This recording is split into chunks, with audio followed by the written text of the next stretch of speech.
Olá, tudo bem? Bom ter você com a gente aqui no Última Análise da Gazeta do Povo.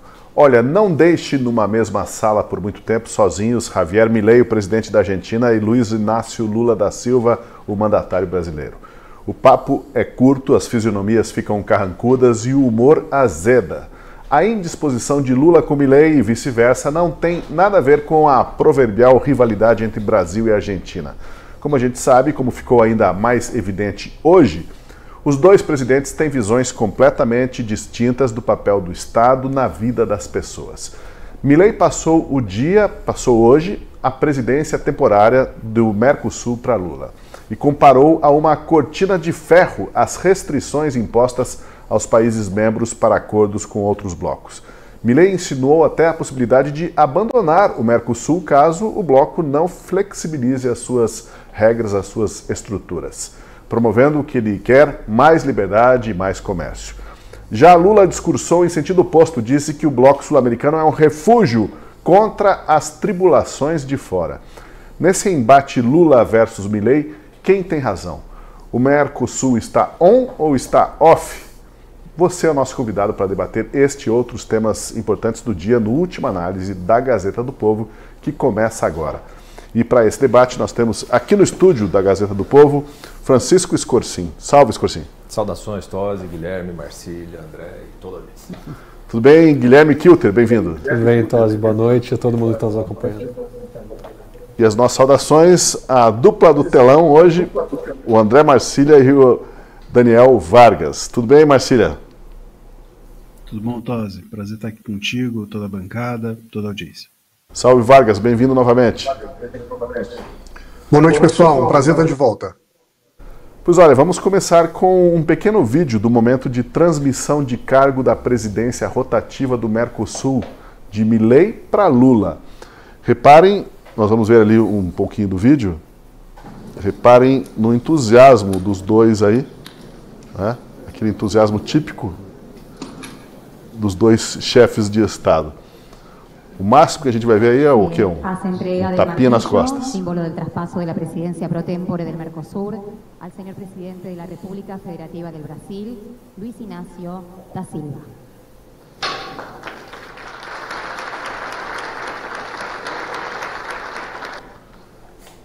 Nesse momento eles até que estavam até um tanto mais amigáveis do que em outras circunstâncias. Tem uma foto oficial do dia que foi feita, e nessa foto, olha ali, o Lula até esboça um sorriso, satisfação, afinal ele está assumindo o bloco, já o Milei está com aquela cara bem fechada. E, no ano passado, em outra situação, uma outra foto, aí mostra a realidade mais nua e crua entre os dois, né? Imagine fazer uma foto posada, ó, vamos juntar os dois aí. Talvez o fotógrafo tenha dito, olha o passarinho, o que diria hoje, Guilherme Kilter? Fala X. Olha a propina, Lula. Mas ninguém abriu um sorriso, não. Tem mais uma imagem aí onde o Lula estava bem mais feliz, também tirada hoje. Aí a gente reproduz do X, plataforma X, do Lula. Ele visitou a companheira e ex-presidenta, Cristina Kirchner.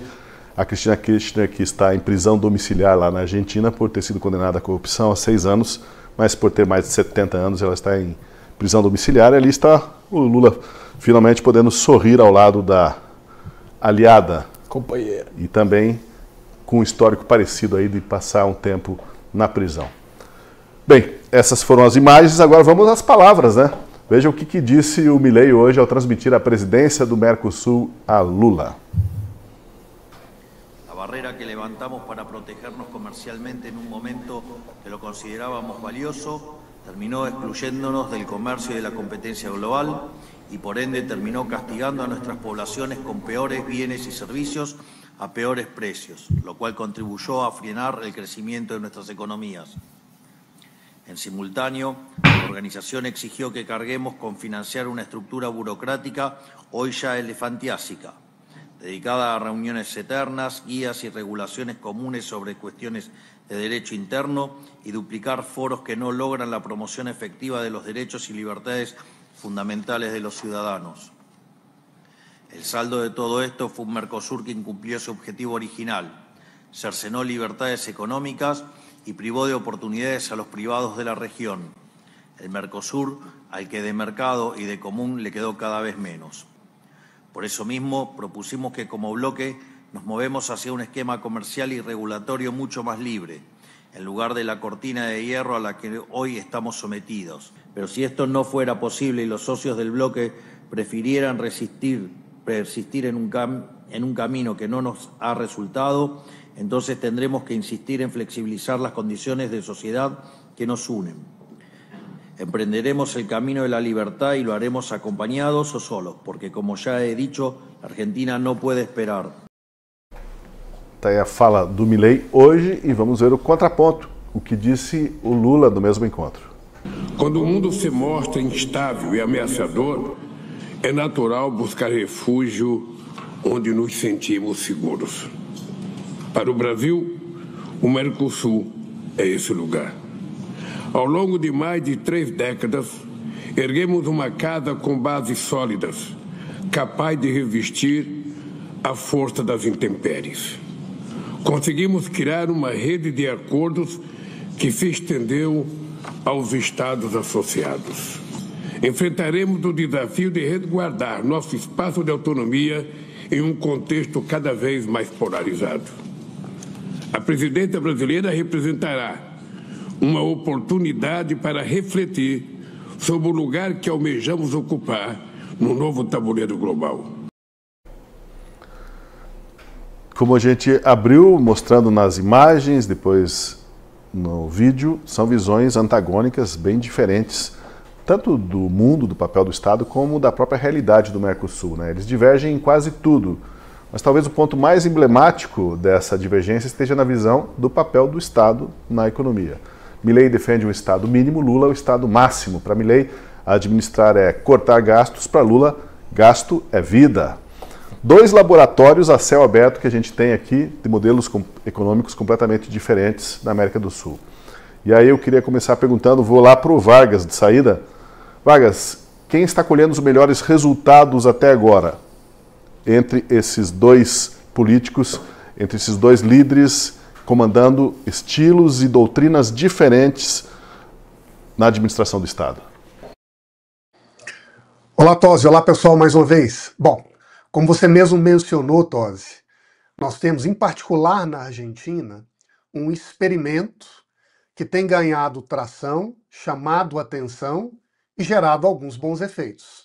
Se nós formos olhar em popularidade, o Milei está relativamente melhor do que o Lula.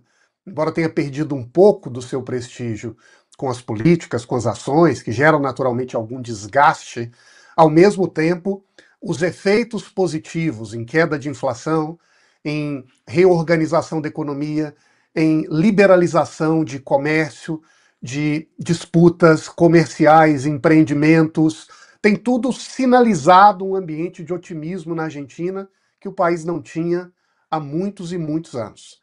O contraste com Lula parece ser muito claro nesse aspecto, em que a gente tem visto um presidente em que a popularidade só cai. Mas eu também acho importante dizer, Tosi, que nós estamos, no Brasil, assistindo um capítulo de uma história muito conhecida. E na Argentina nós estamos vendo uma introdução de um roteiro diferente, que não faz muito parte da história latino-americana ao longo das últimas décadas, talvez. E é curioso lembrar que quando o Mercosul foi inicialmente construído, o propósito original era, de um lado, de organizar condições de estabilidade política e, de outro lado, promover a integração comercial, a liberalização da economia. Agora, parece ter uma convergência global de que os efeitos foram no sentido contrário, de que, na verdade, nós acabamos nos fechando, burocratizando e diminuindo a nossa própria capacidade de participar do comércio com o mundo, para vender, crescer e assim prosperar. Deixa eu ouvir do Marcília. Marcília, você viu ali as imagens do Lula e do Milei de cara? Ali tem uma coisa que é ponto pacífico, que os dois realmente não se gostam e não concordam em quase nada, né? Tem um ponto pacífico também entre os dois, que nenhum deles fala português. Enfim, tem alguns outros pontos, né, pacíficos entre eles que a gente poderia aqui ficar elencando. Eu confesso que eu ouvi esse discurso pela manhã, inclusive traduzido do espanhol, eu estava ouvindo na TV local, né? E ficou bem melhor a fala do Lula, inclusive, que a gente vai depois ver, mas traduzida para o espanhol. De qualquer maneira, eu acho que assim, a gente pode sustentar a base do discurso de Lula e Milei da seguinte forma. Tivemos que é muito mais... uma interrupção ali, interrompeu rapidamente, já voltou, Marcília. Pode retomar. Interrompeu de novo. Voltou de novo. Interrompeu, voltou. Interrompeu, voltou. Opa. Agora estamos contigo. Maravilha. Eu dizia que assim, a espinha, me parece que a espinha que possa ser dorsal dos discursos, a meu ver, é que a fala do Lula é muito mais comunitarista, tem um viés muito mais ligado justamente à essência, né, a ideia de que o Mercosul precisa ter um caminhar único e etc., que é algo que ele já vem falando ou fazendo há algum tempo, enquanto o Milei não. O Milei faz um discurso muito mais voltado para a Argentina, muito mais voltado para as liberdades, muito mais voltado mesmo para uma pauta que é a dele, que sempre foi a dele. E isso não significa que uma economia é melhor que a outra ou pior que a outra, ao contrário. A gente tem visto a economia da Argentina indo de vento em popa, inclusive não só economicamente, mas mesmo do ponto de vista da segurança pública, né? A gente teve notícia de que a Argentina foi, nas últimas pesquisas, aferições feitas, um dos países mais seguros, se não mais seguro, da América Latina. Então, o Milei ele está arrumando a casa dele, vamos dizer assim, antes de pensar numa agenda mais global. E o Lula é o contrário. O Lula me parece que está sempre com uma agenda global, e uma agenda global duvidosa, porque as parcerias que ele busca fazer são sempre ideológicas, muito mais do que qualquer coisa, e antes de arrumar a sua casa, ao contrário, deixando a sua casa totalmente desarrumada. Bom, o resultado parece que está escancarado aí para todos nós vermos. Mas tem esse traço, me parece que esse é um traço interessante de pescar da fala dos dois, né? Um muito mais comunitarista, o outro muito mais voltado às suas liberdades individuais e à economia do seu próprio país. Eu pergunto aqui para o Scorsin, para o Kilter, o Lula, na fala dele, sempre tem um tom assim mais global, uma ambição maior, de salvaguarda de todo o bloco, de progresso de todas as nações aqui. Ele falou até numa espécie de blindagem, proteção, refúgio do Mercosul, né, para fora. Já o Milei compara o Mercosul a uma camisa de força que está dificultando os negócios da Argentina e os acordos, que possam abrir esses acordos. O Lula ainda insiste e tem essa visão realmente de que aqui o Mercosul pode ser um expoente global, assim, de alguma forma, um ator. Não que não tenha peso econômico, o Vargas poderá falar depois mais sobre isso, mas não está com toda essa força, toda essa expressão hoje o Mercosul, é fato, né? O primeiro que é uma mentira, né, que o Lula se sente em casa no Mercosul, porque eu acho que dos países que integram o Mercosul, o Brasil é o que menos... em termos de percentual, a Argentina depende mais do Mercosul do que o Brasil. Então, se o Brasil se sentisse em casa, faria muito mais pelo Mercosul do que de fato faz, né? As situações dos países são muito distintas. Eu até acho muito difícil fazer uma comparação de qual economia está melhor, porque o que o Milei pegou na Argentina é uma situação quase que apocalíptica, né? E ele está tentando um experimento, como diz o Vargas, que é meio único no mundo, né? E ele está saindo muito bem. Para mim, mais espantoso não é nem tanto a economia, é o fato dele ter apoio popular, porque são coisas muito difíceis de manter, porque tem que arrochar, né, digamos assim, a população. O que eu acho dessas posições, achei curioso na postagem do Lula, que ele falou que ele sentiu nas ruas, né, o apreço do povo argentino pela... Fiquei surpreso que lá ele sai na rua, né? Aqui ele não sei se ele consegue sentir o apreço por ele próprio nas ruas aqui. Mas tem toda essa postura dele de ir na Cristina, quando ele fala que se coloca de uma maneira mais intervencionista. Quando você pega o histórico do Mercosul, eu acho que o que ele entregou em termos econômicos é menor do que em termos burocráticos, porque a quantidade de instituições que foram criadas para gerir o Mercosul é gigantesco, e é isso que o Milei fala, né? De asfixiar, de criar essas superestruturas, que é um dos problemas do mundo, né? Porque hoje em dia a substituição da vontade popular e dos estados por essas instituições supranacionais tem sido uma das razões dos afastamentos das elites com relação ao povo. Mas uma coisa que eu achei interessante eu não sei se a gente vai abordar, vou antecipar, mas quando você tem duas posturas tão distintas assim, e você tem um acordo comercial num bloco, digamos assim, se você está temos o Mercosul, que é para comércio, se é para facilitar comércio, é evidente que isso está mais na linha de alguém que vai para diminuir o Estado do que para alguém que vai aumentar. Né? Então, ou seja, a ideia mesmo do Mercosul está mais para o lado do que o Milei está querendo do que para o Lula. E isso pela própria lógica do negócio. Mas quando você tem essa oposição tão nítida, é porque você não tem de fato um bloco, você não tem parceiros efetivamente. Né? E aí é interessante como é que você resolve isso, que é pela política, né? A capacidade de convencimento, as articulações. Nesse ponto eu achei muito interessante, porque o Milei ele passa a bola, né? Nos próximos 6 meses é o Lula aqui no Brasil, que é o que comanda o Mercosul, mas ele coloca no jogo a questão do narcotráfico, a questão do PCC, do Comando Vermelho, que estão se espalhando pelo continente. O Milei ele escolhe não ficar nessa dimensão econômica, mas colocar na mesa algo que de alguma maneira, num certo jogo de xadrez, empareda um pouco o Lula com relação a isso. Então o Milei me parece articular politicamente mais para tentar chegar em algum tipo de consenso no Mercosul do que o próprio Lula, que está, como eu tenho dito assim, ele não está falando para o povo brasileiro, ele não está falando para o Mercosul, ele está falando para o biógrafo dele, que algum dia já tem uma biografia, né? Mas ele está imaginando que ele vai ser uma biografia de prêmio Nobel, sei lá. Então ele não parece estar conectado e nem está percebendo muito qual é o jogo que está sendo jogado. O Milei, eu acho que está tentando algo, né? E colocar essa questão do narcotráfico, escapar do econômico para ir para isso, é achar um certo terreno em comum na qual meio que obriga o Lula a conversar com ele. E assim, você vai ficar contra mim nisso aqui também?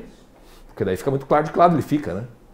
O Marcília sinalizou ali, Marcília, quis pegar um gancho na fala do Scorsese. Não, só um esclarecimento, que o Lula tem biógrafo, né? Inclusive, e o biógrafo, quando terminou, agora me fugiu o nome do biógrafo dele, eu, graças a Deus, não tenho aqui na minha biblioteca, mas enfim, ele reclamou até do Lula, porque ele mandou o livro para o Lula e o Lula não tinha lido. Então o Lula não leu nem a própria biografia, fica um registro cômico da história. Qual a justificativa dele para não ler a própria biografia, né? É sobre mim, eu já sei tudo, cara. Não é um livro com desenho, né? Não dá para colorir e tal. Ele prefere deixar para os intelectuais. Mas, Kilter, o seguinte, teve um momento ali hoje que o Lula disse que vai criar no Mercosul, na presidência dele, a cúpula sindical. Eu imagino a cara do Milei a hora que ele falou isso, né? Bem a ver o discurso de um e outro e essa nova cúpula, esse novo organismo, vai ser um organismo sindical dentro do Mercosul. Resta saber se vai ter que ter contribuição ali voluntária ou... O imposto sindical da América Latina. É nítido, né, Tosi? A diferença do discurso entre os dois, a principal preocupação de cada um. A gente vê um Javier Milei muito mais preocupado com liberdade, com economia, com a recuperação do seu próprio país, como foi bem colocado aqui já por todo mundo. O Milei pegou uma Argentina com mais de 200% de inflação e teve que cortar gasto, que é algo que o Lula não sabe fazer e não está no seu vocabulário, para fazer a Argentina dar um superávit e trazer uma recuperação. E aí acredito que o grande elefante branco ali na sala do Mercosul é alguém que o Lula não falou, né? Que é os Estados Unidos. Alguém de quem o Milei tem buscado aproximação, o Donald Trump tem feito suas cartadas para negociar as tarifas com o mundo todo e diretamente no Mercosul. Para quem não lembra, o Mercosul é um bloco econômico, tem 4 níveis de bloco econômico. O primeiro ali é o livre comércio entre os países, sem uma tarifa, e o segundo é justamente o que interfere a política do Javier Milei, que é a tarifa comum para todos os países, para produtos que vêm de fora. E aí, nesses 6 meses de presidência do Milei, ele ampliou de 100 produtos para 250 produtos, com uma tarifa mais baixa, ou com isenção de tarifa para produtos importados, mas para ele ainda assim não é suficiente. Ele quer chegar para o Donald Trump e falar, eu consigo reduzir a tarifa, vamos fazer um acordo melhor, porque eu preciso de um comércio melhor com você. Enquanto o Lula, ele citou absolutamente todo mundo. Ele falou do Canadá, falou do México, falou do tratado com a União Europeia, falou dos asiáticos, da China, do Japão. Não falou de quem? Dos Estados Unidos, que é o grande elefante branco nessa sala e que precisa ser tratado de uma forma mais séria, porque não dá para continuar ignorando. E claro que o Lula faz os seus acenos, né? Na política internacional, nesses grandes encontros, a ideologia ela é mencionada sutilmente com os temas que cada um traz, mas ela não é colocada no centro da mesa. Mas aí quando você vê um Lula que não abre um sorriso nem para o Javier Milei, que é o atual presidente da Argentina, mas vai lá e visita a Cristina na sua cela, né, que é a sua casa, porque afinal foi condenada pelo Supremo Tribunal Argentino, teve sua sentença confirmada um mês atrás, ele dá uma clara sinalização: olha, não reconheço Javier Milei como líder da Argentina, a líder da Argentina que eu reconheço está presa, foi condenada. Então, acho que são esses sinais e essas falas que a gente deve levar em consideração na análise que a gente vai fazer ao longo do programa.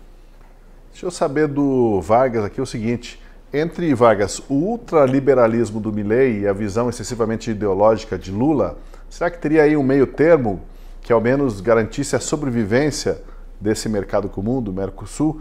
Porque levados a extremos, as duas ideologias, é difícil ter pontos em comum aí, né? Ainda que, claro, no campo da política muitas vezes ocorrem esses embates, mas os negócios estão correndo, a gente sabe que a gente depende do trigo argentino, a gente sabe que a Argentina manda muito carro para cá, né? A indústria automobilística deles é voltada totalmente para o Brasil. Então, essa briga, esse desencontro entre os líderes é uma coisa. Agora, na economia, a gente está um tanto que ligado umbilicalmente à Argentina. O Mercosul, até eu ia comentar mais adiante, poderia se chamar também de Brasentina ou Argebras, né? Porque somando a participação dos dois ali dá 80%. É quase como uma parceria entre dois países. Na verdade, Tosi, só o Brasil eu creio que dá em torno de 70%, né? Ou algo próximo disso, no volume comercial do bloco. O que significa, na verdade, é que é um bloco ou uma estrutura organizacional que, verdade seja dita, não funcionou.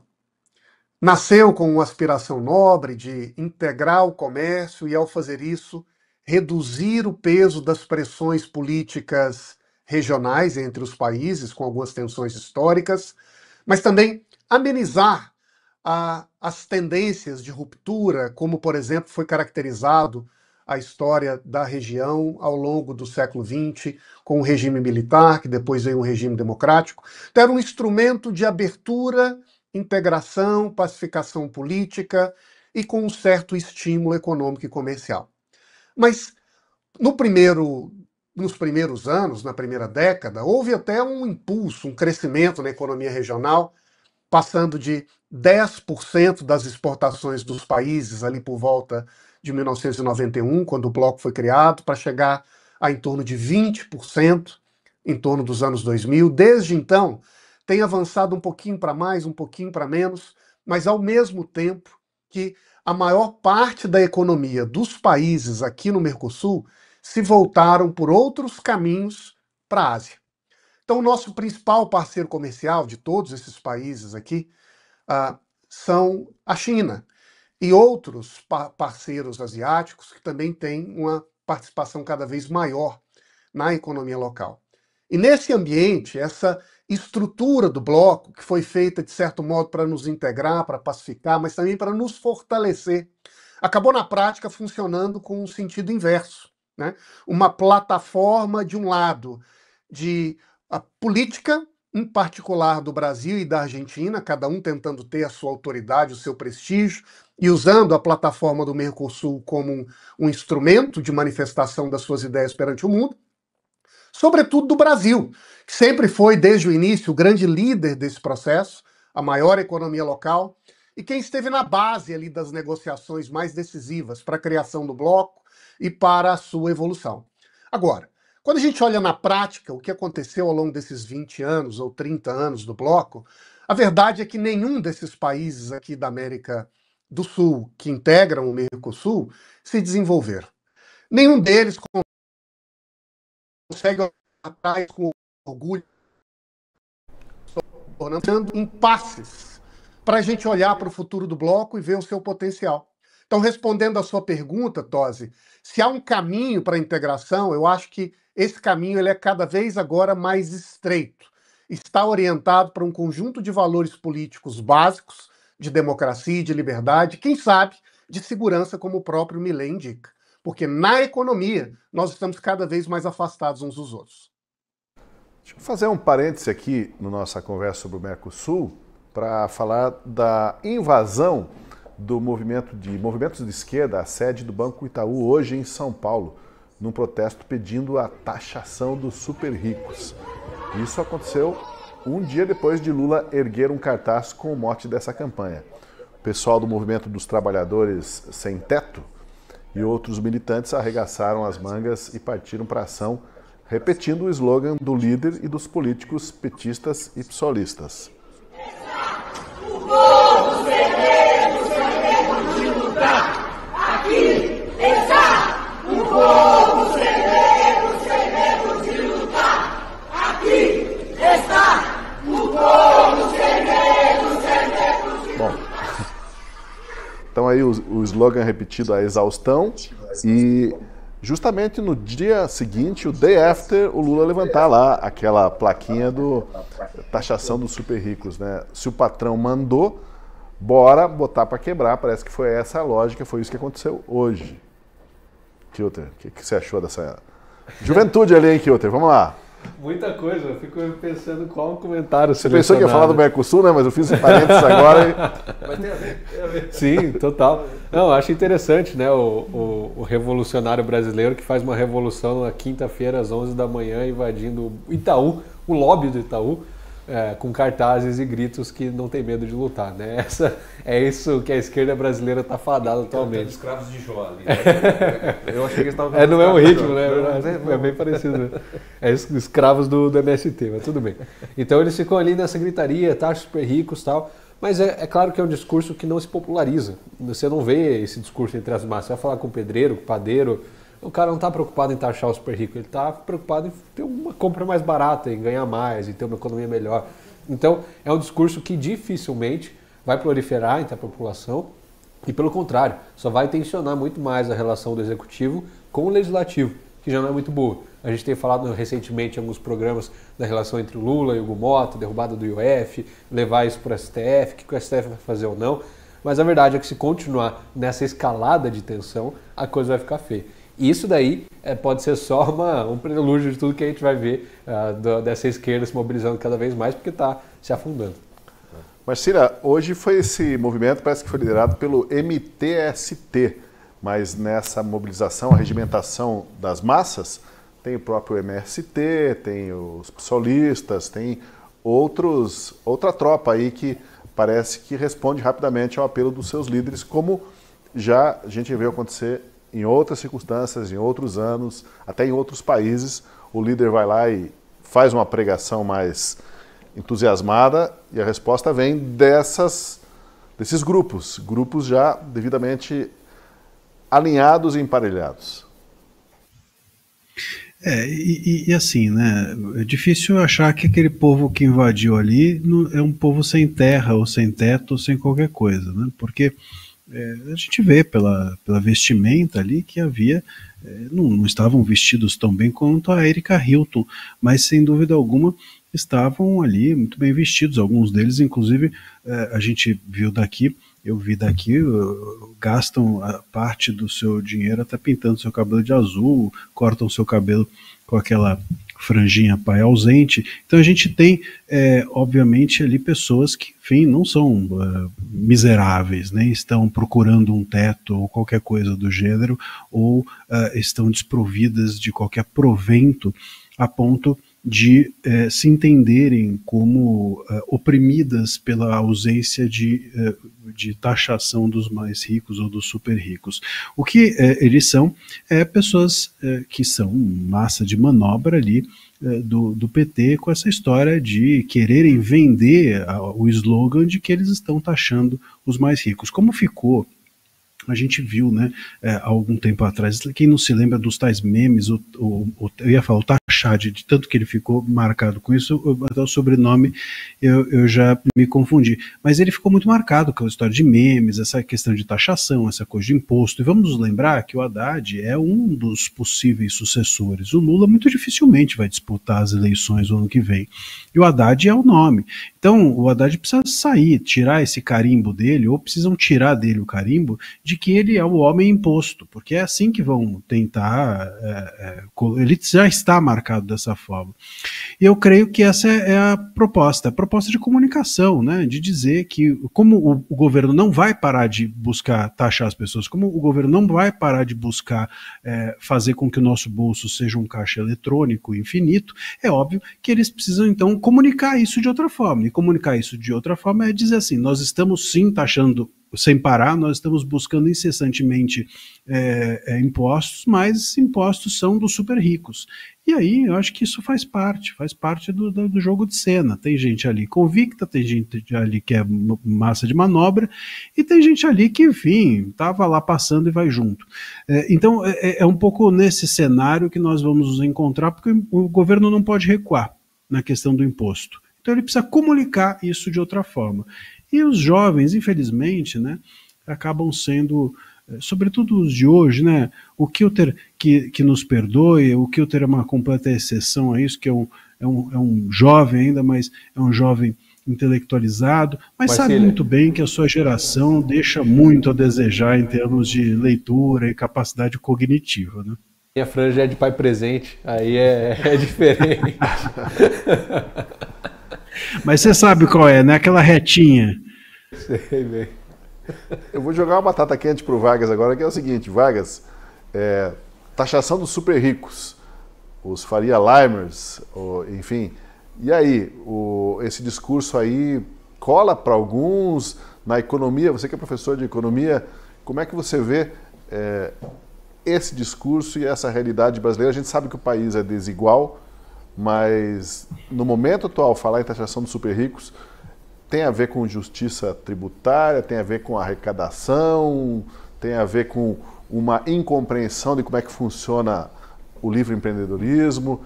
Agora é contigo, Vargas. Quero ver você se virar nos 30 não, mais do que 30 segundos. Vamos dar uns 2 minutos para você aí. Maravilha. Ô Tosi, há mais ou menos 2 meses, um secretário do Tesouro do governo fez um anúncio se vangloriando da capacidade do governo de acordo com os dados e estimativas daquele momento, ter um superávit fiscal. Aí as coisas mudaram no Brasil. As expectativas de arrecadação caíram, as expectativas de gastos aumentaram e acendeu a luz amarela no governo. A partir do momento que ficou claro que a conta não ia fechar, aí o discurso mudou. O que era uma narrativa de auto-vangloriamento se torna, de repente, um discurso político de crise radical, do nós contra eles, dos ricos contra os pobres, de justiça social. Não é justiça social o tema que orienta e que motiva o debate e a posição do governo agora. O que orienta e motiva a posição do governo agora é criar uma cortina de fumaça para fugir ao problema central. Um governo que implantou uma estrutura de gastos como se não houvesse amanhã, criou um endividamento que agora começa a bater a porta com a ameaça das suas consequências para todos nós, e se vendo no corner, começa a apelar para narrativas que criam uma cortina de fumaça e acabam fazendo assim, criando uma espécie de saída honrosa para ocultar, para disfarçar o problema real que o próprio governo criou. O que se trata, portanto, não é de uma luta de eles contra nós, do rico contra o pobre. Não é estabelecendo um imposto um pouco maior para quem ganha mais no Brasil que nós vamos resolver os problemas de base que tolhem a capacidade de empreender, de investir, de trabalhar, de crescer. É o contrário.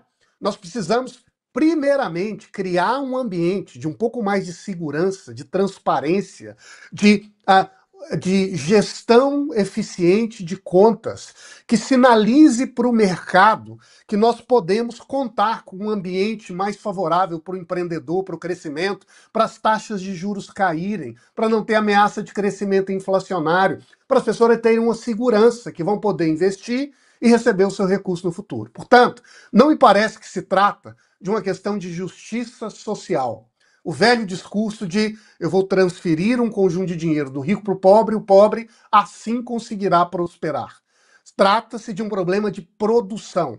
É um produtivismo encalacrado pela ausência de regras e condições básicas, tanto no regime público como privado, para o crescimento poder se libertar e avançar no futuro. Alguma palavra aí, Marcília, sobre essa manifestação deles e o discurso taxação dos super ricos, na linha do que o Vargas acabou de comentar, essa cortina de fumaça. Tem bastante fumaça no palco, só que essa fumaça, daqui a pouco vem o sol e dá uma eliminada, né? Veja, como esse é um programa de extrema elegância, eu não vou dizer que tipo de fumaça que deve estar no ar aí desse povo que foi ali na Faria Lima, mas sem dúvida alguma é uma fumaça que deixa um odor daqueles que eu conhecia bem na época em que estudei letras na FEFELESH, aqui na USP de São Paulo, em volta da fogueira, declamando Carlos Drummond de Andrade. Obviamente eu não participava disso, mas eu sabia muito bem o que estava ali ocorrendo.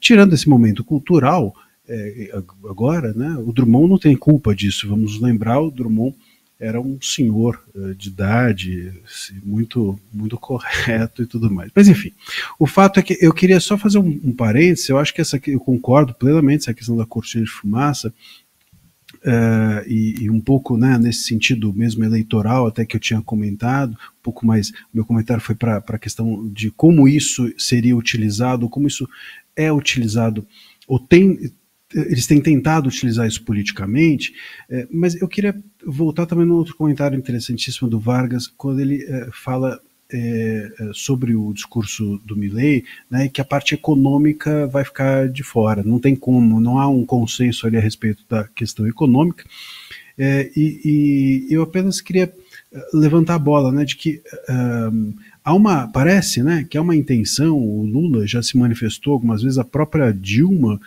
em nome lá do BRICS, numa conversa até com Putin, salvo engano, veio falar sobre a questão até mesmo de moeda única, enfim, essa conversa da economia gira em torno da economia, e isso aparece na boca do Lula de vez em quando.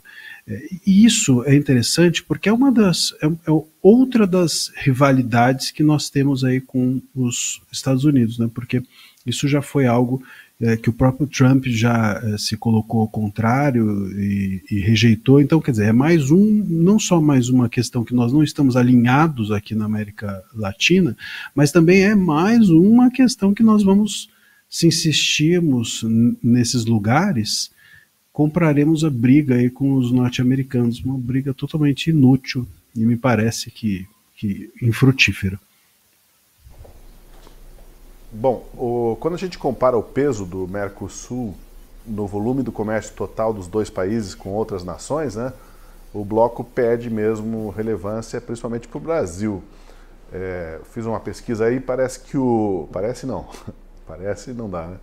O Mercosul responde por 6%, entre 6% e 7% do total de importações e exportações do Brasil. Na Argentina o peso é um pouco maior, é bem maior, na verdade, cerca de 20%. Então, essa participação relativa de apenas 6%, 7% nas trocas comerciais totais do Brasil, de certa forma, desmente, né, a tese do Lula de que o Mercosul hoje é uma proteção contra turbulências externas. Como é que você vai se proteger com 6% a 7%, né, do total do comércio? É difícil um colchão desse, é muito fininho, né? É que ele coloca ele faz esse discurso que se soma muito também àquela questão do sul global que a gente já conversou aqui, né? Então, a tentativa de você criar uma espécie de um novo eixo, né, de comércio, de relações que você escanteie os Estados Unidos, principalmente falando, né? E para engrossar esse colchãozinho, esse colchonete aí, entra aquilo que o Marcílio falou, que o Lula, inclusive, abordou isso hoje, que é a tal ideia de ter uma moeda própria do sul global. Mas que nunca mais voltou a falar, né? Ele falou aquela vez, o Trump... Não, hoje ele falou. Ele voltou a falar disso hoje? Hoje ele voltou a falar em moeda alternativa ao dólar. Ele é o único louco que fala isso no mundo. Ninguém mais tem coragem de falar. A Dilma também. Ah, não, mas aí é outra categoria, né? O Lula... Fala em pessoas sãs, né? O Lula devia estar invadindo a Faria Limer, porque eu acho que ele está nesse ponto, né? Ele está seguindo plaquetinha, né, cantando... Não é que ele não sabe o que está fazendo, né? Porque eu não sei o quanto é ele ou o quanto estão fazendo por ele, né? Porque o Marcelo também tem razão. Você veja, somando os atos, né? Essa mudança de comunicação, essa mudança de postura em relação ao taxário. Quer dizer, não ficar mais nas cordas, mas dizer assim, vou taxar mesmo, mas é para o bem de vocês, né? Vai ser para o bem do povo contra os super ricos. Nós estamos em campanha, né? Foi dado o apito de cachorro 3 dias atrás e você tem os atos começando a acontecer. É uma tentativa de mobilização popular para ver se cola isso. Talvez tenha um efeito político imediato, porque se der uma melhoradinha nas pesquisas eleitorais, o Lula ganha a gente sabe que o medo impera no Congresso Nacional de perder a próxima eleição, né? É por isso que eles se movimentam. Então pode ser que ganhe alguma cartinha para poder negociar melhor no Congresso nesse momento, mas é uma tentativa de pautar o debate, né? de inverter a lógica daquilo tudo. Só que eu acho que já é tarde demais, né? A gente já está num contexto em que o descolamento do discurso com a prática e com a realidade do que o Lula fez, do que o PT fez, é algo que pode regular a internet, que isso não tem como mudar. É imediato a desmistificação de tudo que eles acabam fazendo. Então não acredito que isso se sustente, né, no longo prazo. E é tão fácil, essa cortina de fumaça é tão fácil de desenfumaçar, é só lembrar que vocês começaram taxando blusinha da Shopee. Entendeu? Que super rico que compra a lojinha não tem. Então, quer dizer, já está muito encalacrado no senso comum, no senso popular, que esse governo taxa tudo. Taxa a blusinha, tentou taxar o Pix, mesmo que isso não tenha sido exatamente a intenção, é assim que ficou colado para eles. Então vem com essa conversinha, com o poder que hoje em dia tem de você fazer o contraponto, é muito difícil que isso colhe no longo prazo, né? É muito difícil mesmo. O que fica muito evidente para mim, Tosi, é que o Lula parou no tempo. Você pega o discurso dele agora, de 2025, compara com o discurso de 2007, é praticamente a mesma coisa, de globalização, e relação em casa, América Latina, e sul global, e papapá. Tipo assim, ele ainda está naquela época em que se falava sobre os blocos econômicos e a ascensão da União Europeia, moeda unificada, e o mundo vai ser uma maravilha, vai todo mundo andar de mãos dadas e cantar lá o John Lennon, o We Are The... Porque ele parou nessa época, porque travaram ali, o Marcelo foi dar risada e travou. Ele parou nessa época, para ele acha que isso ainda é uma realidade, que isso ainda é possível. Quando o Brasil estava no boom dos commodities, a América Latina estava no boom dos commodities e todo mundo queria relação com o Brasil, e aí fez o Mercosul meio que para dominar ali as tarifas e tudo mais, mas esse tempo já passou. Pelo contrário, a gente está caminhando para uma desglobalização.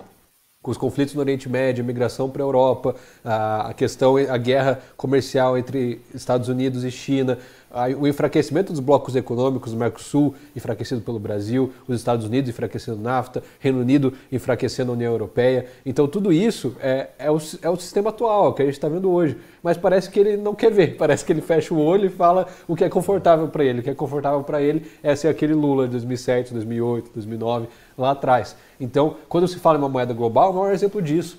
Moeda global hoje, a União Europeia está repensando isso, se eles querem continuar nesse sentido, porque as maiores economias estão enfraquecidas, Reino Unido já saiu, o negócio não está legal, e aqui o Lula ainda fala nisso. E aí, ele não deu certo com o Mercosul, ele quer fazer com o BRICS. Aí o BRICS já deu para trás também. Depois desse discurso dele, o Xi Jinping não quer vir para cá, o Putin não quer vir para cá, o Trump entrou o xerifão lá do mundo nos Estados Unidos e daí ninguém mais quer conversa com o Lula, porque quando entra um louco maior, ninguém fala com o louco menor, né? Então fica nessa questão. Eu acho que o Lula precisa seriamente de um terapeuta e de internet no celular dele para ver que ele já saiu de 2007, né? Eu vou dar uma pausa aqui no tema de novo, o tema do Mercosul, Lula, Milei, porque a gente volta daqui a pouco, tem vários aspectos a serem abordados, mas para não deixar passar batido e garantir que não passe batido, eu queria falar sobre as declarações dos ministros do Supremo Tribunal Federal agora no Gilmar Palusa, lá em Lisboa. Não sei se foi o efeito do vinho ou da brisa do Rio Tejo que deixou todos eles mais à vontade, mas eles têm feito algumas declarações bem reveladoras. Primeiro, o ministro Barroso, né, presidente do STF, questionado sobre as críticas à participação dos ministros do Supremo no Gilmar Palusa, ele disse que o Brasil vive uma onda de negatividade, que as críticas, no fundo, são um preconceito contra o empresariado, contra o empreendedorismo, contra a livre iniciativa. Gilmar Palusa virou um símbolo da livre iniciativa, Marcília. Como é que eu começo a falar disso sem sair do ar? É difícil, né? O Barroso, ele também falou que a gente está diante da melhor regulação do mundo. Então, assim, eu não sei, sinceramente, se o Barroso ele está bem, né? Eu acho que a gente precisa pensar nessa possibilidade. Os ministros, eles vivem num mundo próprio, né? Numa redoma de vidro, encastelados dentro do seu mundo virtual. Ele não é um mundo virtual que nem o nosso aqui das redes sociais, porque esse eles não vão, eles regularam, mas eles estão vivendo no mundo virtual deles lá em Portugal, entre vinhos e cordeiros e peixes e etc. E esse mundo virtual deles ninguém regula, é irregulável, né? Só que, para fazer aqui o trocadilho completo, quem não está regulando bem são eles. E da cabeça. Porque, veja, não faz sentido nenhum, né? Como é que a gente pode dizer que é a melhor regulação do mundo? Como é que a gente pode dizer que a iniciativa... Veja só, a iniciativa privada de quem? A gente não consegue nem saber quem está pagando isso daí. Fizeram a pergunta lá dos parlamentares, quem está pagando, quem está custeando a ida dos parlamentares? Aí os parlamentares falam assim, a organização do evento. Aí perguntaram para a organização, não, eu não estou custeando nada. Ninguém sabe, né? Não está comigo. É que nem batata quente, não está comigo. Então assim, como é que a gente vai falar que isso é iniciativa privada? Como é que isso é estímulo à iniciativa privada? Como é que a gente pensa se os empresários que estão lá, e sabe-se lá se estão custeando ou não, porque isso está totalmente nublado. Como é que a gente pode entender que isso está sendo patrocinado em nome de algum interesse público? Qual é o interesse público desse evento em Portugal? O que se discute ou decide lá que não poderia ser discutido aqui em Osasco, em São Paulo, ou em Brasília, ou em Curitiba? Por que isso está sendo feito lá? Qual o interesse de se pagar a viagem desse povo todo? E esse evento todo caríssimo, imagino eu, para Portugal. Hospedagens e tudo mais. Para quê? Uma conversa que, por se eles fizessem aqui no Zoom, não custava nada aos cofres públicos para os parlamentares que foram lá bancados pelo nosso dinheiro, e não custava nada aos empresários. Então a gente está diante de uma aberração. O Barroso, quando ele fala em iniciativa privada, ele também se refere aos eventos, porque ele chegou a dizer que ele não consegue mais participar de eventos sem que haja uma grita geral. Pô, é claro que há uma grita geral, porque você não é palestrante. O Barroso, ele precisa saber que ele não é o Cortella, ele não é o Karnal, ele não vive disso, ele é um juiz da Suprema Corte. Ele não, né, alguém tem que avisar para ele. Ele não é palestrante. Se quiser, pede aí a exoneração do cargo e vai seguir. Cada um segue com sua vida. Se quiser também sair de lá e entrar num grupo de pagode ou num grupo de axé e ir pro caminhão na Bahia fazer, como é que chama aquele negócio? Trio elétrico no carnaval, que ele gosta do Bel Marques, vai, siga a vida. Todo mundo tem que seguir o seu coração. Agora, não faça isso enquanto é juiz do Supremo. Enquanto você é juiz do Supremo, você não tem que se preocupar com a iniciativa privada, você tem que ser um juiz imparcial. Você não tem que ficar preocupado em participar de eventos de empresário. Você tem que julgar o empresário e, por isso, se afastar daquilo que está sendo por eles tratado. Então, precisa um pouco de autocontenção ao ministro Barroso ou de alguém avisar ele que ele é um juiz da Suprema Corte, não um palestrante, não um cantor e muito menos, enfim, alguém que... muito menos um comentarista, né? Porque ele também passa o dia inteiro aí dando entrevista para todo mundo. Mas é por causa de opiniões como a do Marcílio, assim, que o Barroso está irritado. Ele está irritado com tanta negatividade. Ele falou hoje, pô, é muita negatividade. Ele, num determinado momento, se comportou da seguinte maneira, né? Quase como um marqueteiro do governo Lula. Olha lá o que ele disse. Não, aqui é o outro, aqui é... Não, acho que é esse mesmo. É esse mesmo, é esse aqui mesmo. É que apareceu a foto de Gilmar ali, me assustei, mas na verdade... Da coluna do Rodrigo. Na verdade é o Barroso ali. Aumentou o PIB, temos uma crise fiscal. Subimos 5 casas no IDH, temos uma crise fiscal. Estamos na menor taxa de desemprego da história, temos uma crise fiscal. Temos a população hoje mais da metade de classe média, temos uma crise fiscal.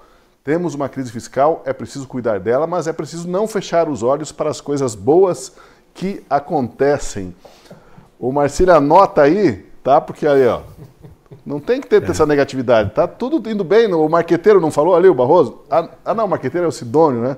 Pera aí, então acho que misturei as coisas aí. Agora o Barroso é coach também. Agora ele também quer ser coach. Olha, não fique com essa negatividade, daqui a pouco ele vai passar Feng Shui, como que chama aquelas coisas? Cristais. Letrista também, porque dá um belo funk isso aí, se duvidar. Tem crise fiscal.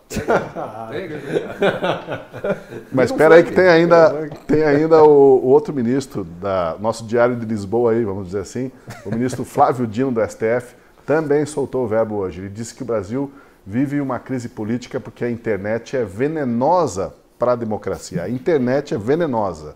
Vamos lá o vídeo. A internet com uma lógica muito venenosa à democracia. A internet é um espaço de guerra. E a guerra é a negação da política. A internet é um espaço de litigância, é um espaço de beligerância. É um espaço de extermínio. Não é o espaço da celebração da diferença. Porque só monetiza assim. Se não for a litigância levada à enésima potência, não dá dinheiro. E por isso mesmo nós temos estas dificuldades do presidencialismo de coalizão no nosso país. Culpa é da internet. A internet é culpada, o Supremo está dando um jeito na internet com a regulação das redes, então os nossos problemas estão quase se acabando, Scorsi. Acho que deve ser uma das coisas mais estúpidas que eu já ouvi uma autoridade falar. Sinceramente, eu não estou nem xingando aqui. É um negócio assim que é difícil do sujeito achar que a internet é isso. É um espaço de beligerância. Não tem nada de bom, né? E de extermínio. Né? Você sabe que, por curiosidade, vamos comentar alguma coisa aqui, eu fui assistir, porque tem um jornal que está passando e o próprio Instituto colocou algumas. Eu fui assistir, eu achei muito pouca. A impressão que eu tenho é que não tem ninguém assistindo. Eu acho que os próprios palestrantes estão assistindo os outros que estão palestrando, porque é muito pouca gente na plateia do que está acontecendo ali. Mas eu recomendo, se as pessoas não. Claro que essas não estão sendo divulgadas, mas tem a participação do famoso constitucionalista, o professor Manuel Gonçalves, me fugiu o nome, o Marcílio talvez lembre, o Vargas. Ele fez uma palestra dele, ele já está com uma idade bastante avançada, inclusive ele termina a palestra dando adeus. Ele falou assim, é a minha última vez aqui. E ele assim, com uma educação, com uma etiqueta muito grande, mas basicamente ele vai assim, como se ele estivesse falando para um jardim de infância. Ele começa explicando o que é a separação dos poderes, executivo, falar do Montesquieu, ele pede desculpa dele ter que estar falando coisas óbvias, mas é que a gente chegou nesse ponto, de termos que voltar a falar do óbvio.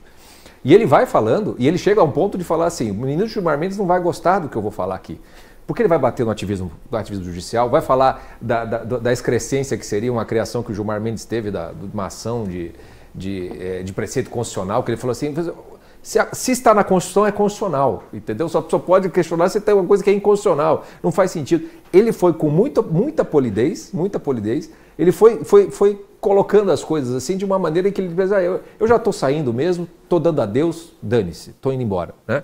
O ministro André Mendonça também fez uma defesa do voto dele, né, com relação às redes sociais, fez uma crítica também, é sempre uma crítica muito velada, né, sempre uma coisa muito, não muito forte, mas que, enfim, é daquelas coisas que nos livros de história sempre tem que ter uma voz que, pelo menos tinha alguém que estava falando algumas daquelas coisas. E aí quando você vê a desenvoltura do Barroso, como ele fica à vontade, né? O ministro Gilmar Mendes diz que acha muito engraçado, como chama de Gilmar Palusa, né? E aí mas é o que o Marcílio falou, por que cargas d'água tem que ir para Lisboa, toda essa gente? Para ficar fazendo, não faz o menor sentido daquilo ali. Se é para falar sobre as coisas do Brasil e para ficar lá bancando o resolvedor geral do presidencialismo no Brasil, não temos mais coalizão, temos colisão, então conversa aqui. Né? Por que isso tem que ser feito lá, a partir de lá? Né? E ele sempre se colocando nessa posição de serem os novos donos do poder mesmo, né? No sentido do Raimundo Faro. Eles é que decidem como é que as coisas têm de se dar a partir desse ponto. Assim. É constrangedor, mas também é muito, muito interessante assistir algumas dessas palestras, porque acaba sendo revelador também de várias coisas. Você citou aí essa palestra do jurista aí, e para quem está nos assistindo, depois se fizer uma busca na Gazeta do Povo, tem uma matéria sobre isso hoje, que é o jurista Manuel Gonçalves Ferreira Filho, né? Que criticou o ativismo judicial na cara do STF, digamos, né? É isso que dá, né? Convidar, porque estavam na plateia, estavam todos. Independente, tudo Estava bem. o Gilmar, estava o Barroso, estavam todos na plateia para homenageá-lo. Acho que eles não esperavam que o professor Manuel fosse fazer o que quebrando o protocolo, né? Mas o Vargas com certeza sabe da história e um pouco do pensamento do jurista aí, o Manuel Gonçalves Ferreira Filho. Sabe uma coisa curiosa que está acontecendo, Tosi? Eu tenho visto isso com cada vez mais frequência ao longo dos anos.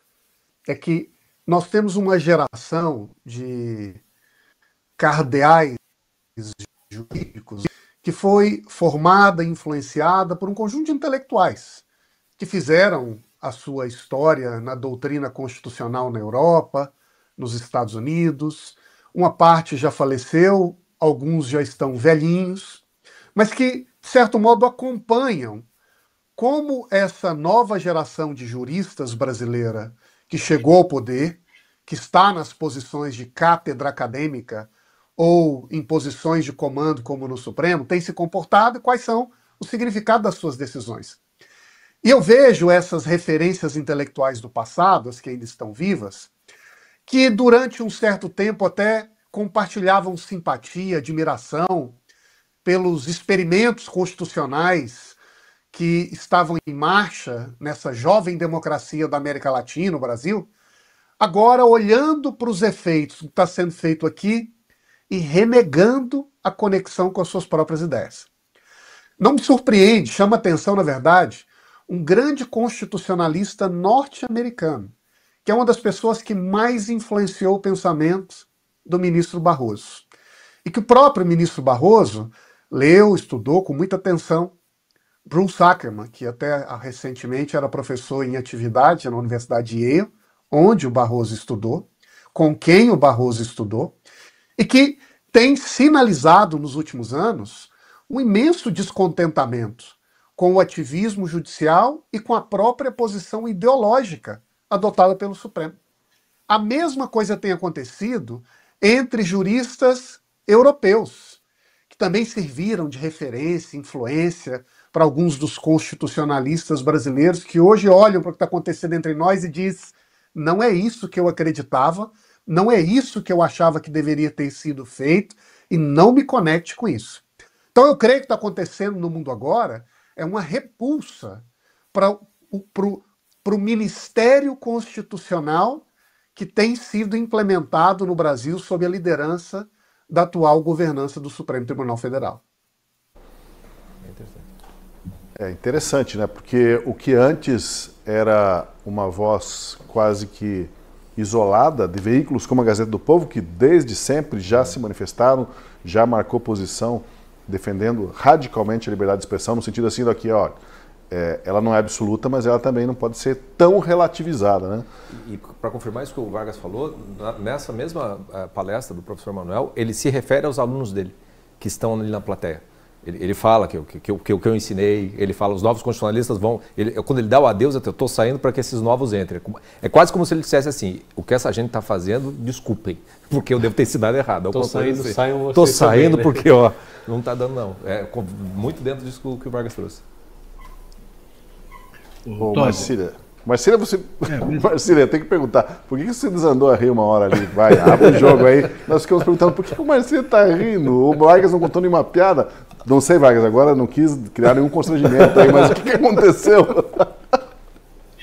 Não, mas é que apareceu um filtro ali no Vargas, um filtro de bolinha de pensamento.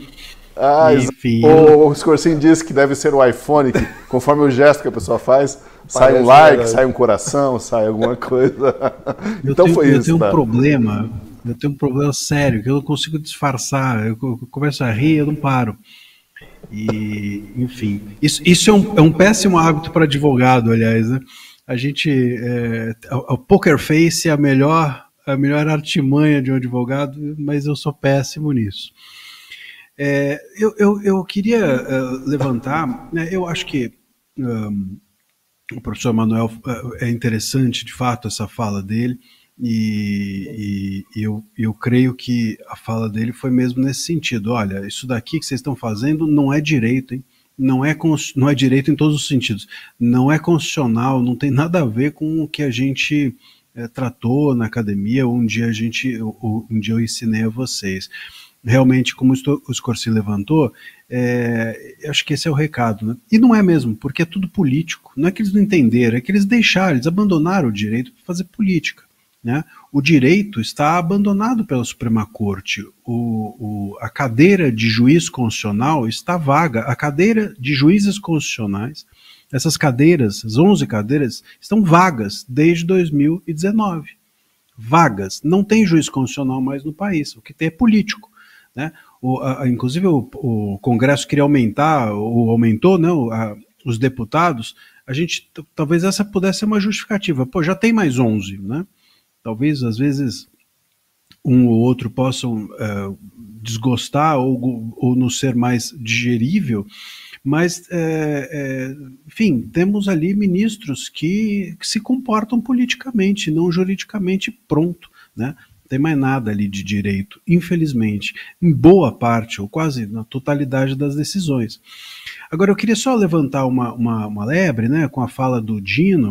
A fala do Dino, como sabemos, tem sido muito rocambolesca de um tempo para cá, e eu acho que uma coisa que ele diz, precisamos frisar, e tem sido usada e falada por outras pessoas também. Eu já vi isso na boca do Barroso, e também já vi em outros ministros falando, que é o seguinte: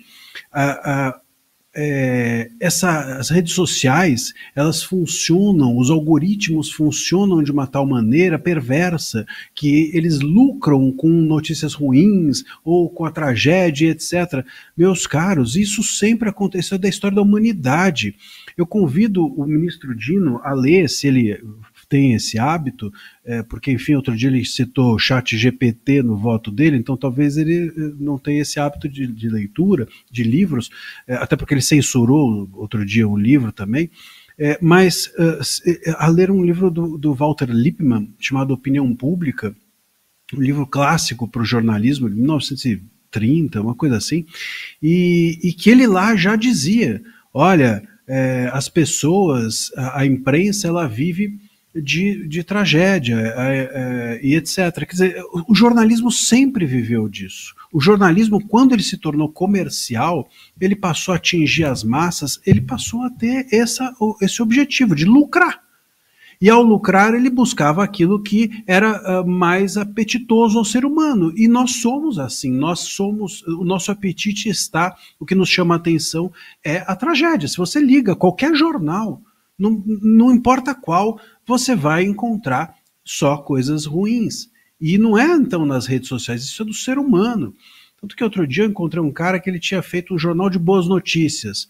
Alguém aqui conhece? Claro que não, justamente porque ninguém liga para isso. A gente quer, em geral, a nossa atenção está voltada para a tragédia. É humano isso. Então, assim, quando eles colocam nas redes sociais essa característica como se fosse uma característica das redes, isso é uma perversão factual, isso é uma perversão conceitual, é uma malandragem intelectual que justifica aquilo que eles vão dizer que as redes têm, que é uma toxicidade, que as redes elas servem para o mal, que elas alimentam o empresário, e aí eles começam a montar o empresário imperialista, que é o cara de fora, que fere a soberania, que ganha dinheiro em cima da tragédia, etc. Mas se você pegar, por exemplo, as críticas ao jornalismo que se fazia dentro do Brasil nos anos 80, É a mesma crítica. Ah, toda semana existe aqui, falava-se da Veja. A Veja toda semana tem uma tragédia. Falava-se, por exemplo, das revistas semanais, eles assassinam reputações. Tem até um livro com esse nome, Assassinatos de Reputações, porque era um pouco... Sempre houve essa reclamação de todo mundo que escreve, de todo mundo que se manifesta e lida com notícia. Então, é uma malandragem mesmo intelectual, no pior sentido. E isso tem sido justificado para essa forma bruta com que se trata as redes sociais. Mas nunca isso foi motivo para se censurar a imprensa. Ou nunca se cogitou que a imprensa deveria falar menos ou falar de forma controlada, porque alimentava-se de notícias ruins. Quem não se lembra de notícias populares? Vivia disso, era um jornal que só tinha...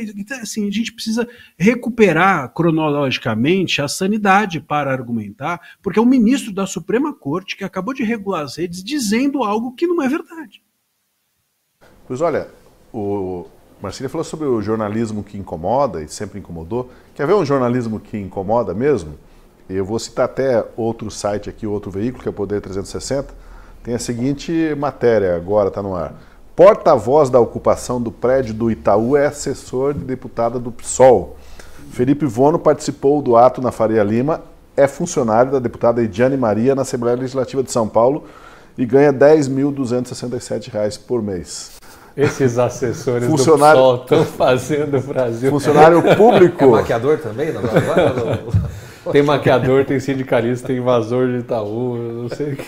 Isso eu acho que incomoda, né? Isso aqui, daqui a pouco, ó, notificação. Isso aqui é discurso de ódio, certo. Porque ele é um servidor público e ali estava num ato público com um movimento social, então ele estava talvez fazendo o que é legítimo da parte do servidor público, invadir e protestar dentro de um banco privado. Incomoda, Eutose, mas em tempos como esse, o jornalismo investigativo e imparcial está cada vez mais raro, né? A gente tem bons exemplos, a Gazeta do Povo é um deles, mas não é tão simples, não é tão fácil de se encontrar, né? A gente tem uma escola de jornalismo aí formando uma redação um pouco enviesada e não tanto imparcial quanto era antes. Mas o bom, eu não entendi porque que o Marcília falou que o STF está tratando com brutalidade as redes sociais, sendo que o Barroso, presidente do STF, falou que eles fizeram a melhor regulação do mundo, que existe nas redes sociais. Então, se o Barroso falou, está falado. Não tem discussão, é a melhor regulação do mundo. O sistema atual é o melhor do mundo. Para quem, eu não sei. Os usuários estão com segurança, as empresas falam que gera um ambiente de incerteza. Eu acho que para os 11 ali da Suprema Corte é a melhor coisa do mundo que eles fizeram, sendo que nem eles sabem quem que vai regular o negócio, qual que vai ser a composição, quem que vai dizer o quê. Eles legislaram sem legislar e agora vão pagar o preço disso, mas para eles está tudo certo e é a melhor coisa do mundo. Uma confusão criada depois que você desarruma alguma coisa, para arrumar não é fácil, né? Depois que os alicerces são balançados, são movidos de lugar, a casa toda fica... E para arrumar isso? Não é fácil, não. Não se arruma assim da noite por dia. Se destrói da noite por dia, mas para se arrumar leva muito mais tempo. Eu não sei se vocês querem comentar sobre mais alguma declaração, porque eu não pude acompanhar tão de perto as várias declarações. Pincei algumas aí. Eu lembrei uma coisa, quando o nosso ministro Poliano, aí, o Barroso, ele fala que da negatividade, que as pessoas têm que ser muito otimistas, eu me lembrei, na hora eu me lembrei, eu falei assim, se eu não me engano, teve alguma coisa desse mesmo discurso na época da Dilma. E aí eu fui fuçar e tinha gente lá lembrando, outros jornalistas lembrando, que na época, eu não me lembro se foi para a eleição do segundo mandato da Dilma ou se já foi no segundo mandato, que ela chegou até a criar um bonequinho desses Muppets, assim, que era o Pessimildo, que era fazer a crítica das pessoas que só viam as coisas pelo lado negativo, que era tudo ruim, etc, etc, etc, etc. Quando eu escutei o ministro falando, eu falei assim, ele tá na mesma pegada da Dilma daquela época, né? Talvez com um descolamento da realidade ainda maior, porque eu acho que nem a Dilma acreditava no que ela falava, mas o ministro parece que acredita, né, profundamente. Então é curioso que ele tenha todo esse elan em volta dele ali. É o ministro Poliano, eu acho que ele realmente acredita nesse mundo colorido, nesse otimismo dele ali, que não se sustenta nem por 2 segundos. Pessimildo. Várias... Eu não sei se... Não, falou ali, Ou foi o Vargas, né? Eu ia só complementar que essa ideia do Barroso de que o empreendedorismo judicial é algo louvável, admirável, afinal é alguém que está agindo de uma maneira inovadora e tentando construir coisas novas, quem sabe fazendo eventos em outros países, ou dando discursos com uma linguagem mais metafórica para mobilizar as atenções sociais.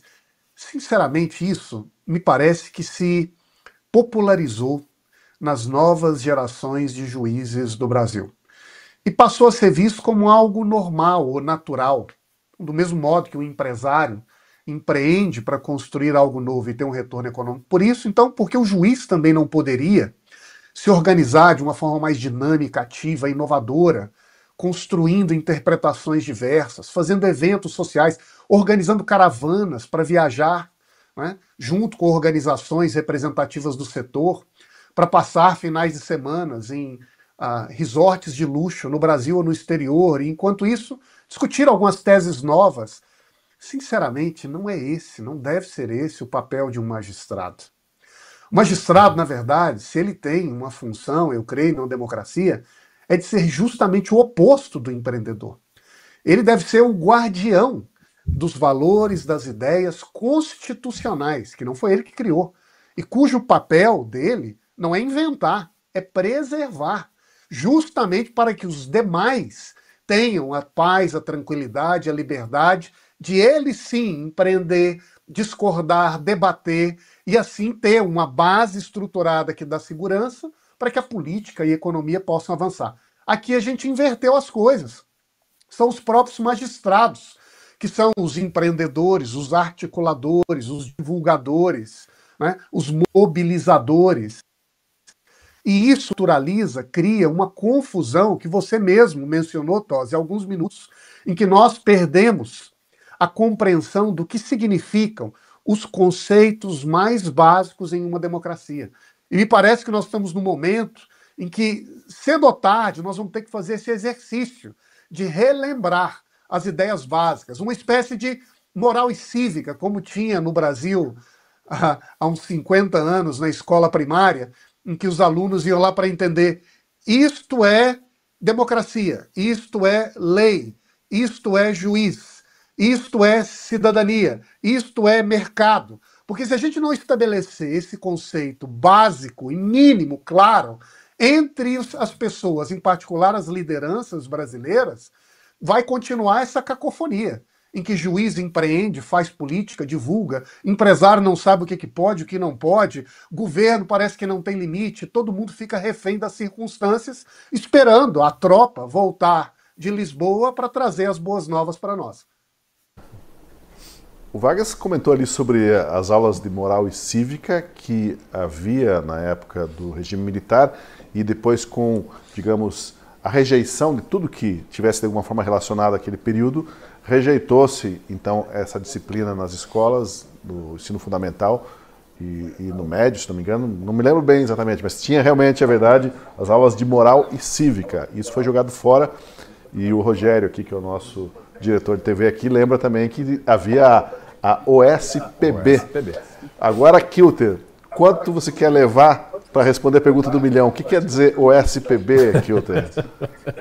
OSPB. A aula, uma matéria que existia nos anos 70, 80, já acho que já estava se desmontando. PB? OSPB. OSP, Organização Social, não sei. Olha lá, hein? Organização Social e Política Brasileira. Política brasileira. Não era Ordem Social e Política Brasileira? Aí, tá vendo? Nós estamos aqui. Eu não me lembro. Eu aprendi muito mal isso aí. Eu acho que Você vê que é uma questão de idade. Um é jovem e não sabe, o outro tá velho e já não lembra. Já não lembra. Vamos lá, vamos pegar aqui o SPB. Organização Social e Política Brasileira. É isso mesmo. Já que o Vargas fez menção à aula de moral e cívica, isso foi jogado fora. De certa forma, realmente a gente não está precisando voltar para a aula, para esses fundamentos básicos, Marcília, de moral e cívica, né? rejeitou-se isso com o regime militar, após o regime militar, mas não quer dizer que não seja um conteúdo fundamental para os jovens, para os adolescentes, para os adultos, para nós, os mais velhos. Você sabe que sempre que aparece isso, né? Outra ideia que sempre aparece é tem que ter aula sobre a Constituição nas escolas e tal. Ou então tem que ter aula sobre a educação midiática, né? Outra coisa que muito se fala. Eu sempre acho muito esquisito isso, porque são todas, entre aspas, disciplinas que devem estar embutidas em todas as demais. São conceitos transversais. Então, quando você tem que ensinar moral para alguém, quando você tem que ensinar, a não ser que você vá se aprofundar nisso, enfim, estudos acadêmicos, aí você vai dentro da universidade, num outro nível. Mas isso dentro da escola, se você tiver que ensinar moral, é porque com certeza a sua aula de literatura não está ensinando moral, e deveria. É porque a sua aula de matemática não está ensinando ética, e pode ensinar. É porque a sua aula de português não está lidando com questões, por exemplo, constitucionais, e deve lidar com as leis ou como elas se relacionam com o seu universo, o universo da pessoa, né? Porque é isso, a aula ela precisa, a aula de português, matemática, enfim, todos esses conceitos, eles precisam ser algo que não seja frio, precisa ser orgânico. Então isso não está acontecendo. Se isso não está acontecendo, eu acho que ao invés da gente colocar mais disciplinas na mesa, a gente deveria repensar a forma como a gente está tratando essas disciplinas.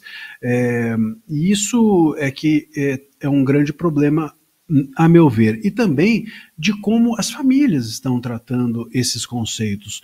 Porque eu me lembro, há um tempo atrás, eu vi acho que é um parlamentar, acho que é da Noruega, alguma coisa assim, era uma entrevista, e ele dizia que no país dele não se ensinava, não havia, por exemplo, leitura, livros de literatura nas escolas. Ninguém lia livros de literatura, nenhum professor obrigava o aluno a ler livros literários dentro da sala de aula, porque isso era um pressuposto que vinha de casa. Então os pais faziam isso, esse era o pressuposto. Aqui a gente, como tem casas que, enfim, pessoas que não leem, aí vai lá e coloca dentro do currículo escolar, tem que ler obrigatoriamente Machado de Assis. Aí vai lá o professor e estraga o Machado de Assis para o aluno, porque aquilo vira um terror, que ele precisa tirar nota, o resumo do livro, aí ele vai lá e assim por diante. Então a gente vai tratando essas matérias todas como se elas fossem algo mero objeto de se passar de ano. Mas quando a gente pensa em ética, em moral, em conceitos como esses deviam estar introjetados em todas as matérias, dentro das famílias, e na própria forma do professor agir dentro da sala de aula, na conduta, né? Lacan sempre dizia que os mais jovens aprendem muito mais pelo gesto do que pela fala, e é isso, pelo exemplo, pela maneira como você se comporta numa sala de aula, se aprende ou se deixa de aprender também muito. Falou o professor de português defendendo as suas prerrogativas aí, hein? Achei interessante a fala do Marcílio. Reserva de mercado. Apesar de que, né, pode ser uma má ideia essas matérias que são transversais virarem uma matéria principal, porque daqui a pouco a gente vai ter uma matéria ao estilo da organização da internet e do discurso nas redes públicas do Brasil. Ô, Tosi, mas rapidinho, só complementando, é nessa linha que colocaram diversidade, é nessa linha que colocaram sexualidade, tudo no currículo das escolas. Quer dizer, os pais não ensinam bem, então daqui a pouco você ensina, tem escola que, infelizmente, mas ensina o aluno a usar preservativo, enfim, como matéria curricular, entendeu? Quer dizer, questões que não tem nada a ver com a escola. O problema é esse, né? Se voltasse com a moral cívica, qual moral seria ensinada em sala de aula? Eu prefiro, melhor ficar sem, até porque daquela época, essas matérias ficaram para os alunos igual o Código do Consumidor nos estabelecimentos comerciais, né? Que por lei tem que ter o Código do Consumidor, né? Nunca vi alguém fazer uso daquele negócio, e se fizer não vai entender absolutamente nada. Era mais ou menos assim que a gente lidava com essas matérias. O professor estava explicando aquele negócio ali, mas entrava por aqui, saía por ali, porque moral e cívica você aprende em casa, você aprende no exemplo dos outros, ou você não vai aprendendo. Era aquele momento que estava no recreio, né? E a piazada, falando para todo o Brasil aí, mas a gurizada, a piazada, como a gente diz no sul aqui, a piazada falava, vamos esticar aí o recreio aí, por quê? Agora é a aula do SPB. O SPB, toca o futebol aí, vamos embora. Mas isso faz falta, viu, Tosi? Eu não imaginei que era tão necessário ensinar sobre política brasileira nas escolas até eu fazer campanha. Porque aí quando você vai pra rua e você tem que pedir voto, o cara não sabe a diferença de um vereador, um deputado, um senador, não sabe nem que existe deputado estadual, deputado federal, o que faz cada coisa. Nossa, se for explicar a função do Ministério Público, então esqueça. Isso aprendendo uma história, né? Não, tudo bem, fosse história, mas a história também já foi completamente ampliado o escopo. A gente aprende Revolução Francesa 3 vezes, Marx aprende 20, mas essa questão das instituições brasileiras não tem sala de aula. O Vargas acho que quer complementar. Colocar uma pitadinha de pimenta no final da nossa conversa aqui. Mas a minha sensação é que o debate educacional, ao longo dos últimos 30 anos, ele passou a ser cético em relação ao conteúdo. Então, o papel da escola não é ser conteudista, não é elencar um conjunto de conteúdos dogmáticos que as pessoas vão ter que memorizar. E, a partir daí, avaliar um decoreba com uma prova de múltipla escolha para o aluno repetir aquilo que o professor falou em sala.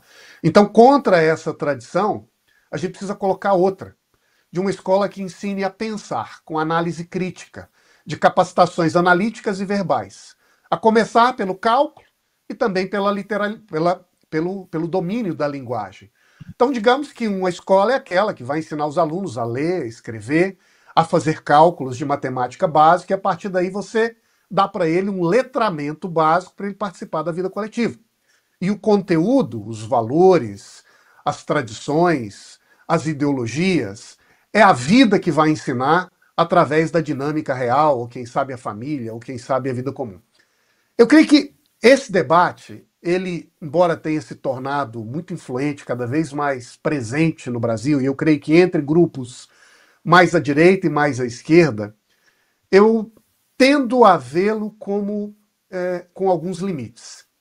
E um dos limites é que a gente faz um posicionamento contra esse conteudismo num país em que as escolas deixaram de ser um elo das comunidades e se tornaram uma estrutura burocrática central. E como existe uma estrutura central, você gera um desconforto em você ter uma instituição centralizada que vai ditar para a criança quais são os valores que ela tem que professar. Especialmente num ambiente diverso. E mais ainda em um ambiente politicamente sensível, polarizado como o nosso. Agora, se nós tivéssemos escolas que fossem uma projeção das comunidades, que fossem uma mão estendida das famílias, não para substituí-las, mas para reforçar, para complementar aquela estrutura familiar, comunitária, presente em um determinado espaço, aí sim eu creio que talvez haveria um espaço para a escola abraçar valores, aprofundar valores, compartilhar valores. Como são as escolas que têm uma orientação religiosa em boa parte do mundo, não necessariamente ligados a uma religião, mas a outras. Como são escolas compartilhadas por determinadas tradições em estados diferentes, em regimes democráticos. Mas como no Brasil nós temos a escola, o público ou privado, e a pública é one size fits all, é um modelo único e padronizado para todo mundo, evidentemente a gente fica desconfortável de ver essa escola ditando para a gente o catecismo. Bom ter professores aí na bancada, né, para a gente poder filosofar um pouquinho, né? Começamos falando do Milei, do Lula, do Mercosul, já discutimos o que aconteceu hoje lá em Lisboa e agora também se vale ou não ter esses conteúdos transversais mais trabalhados na escola. Olha, eu confesso que, assim, de certa forma, essas aulas, apesar da gente brincar e dizer que era uma aula que os meninos gostavam de matar as aulas, mas elas introduziam, às vezes, alguns conceitos que, para aquele período, para aquele momento da vida, você não sabia que existiam, né?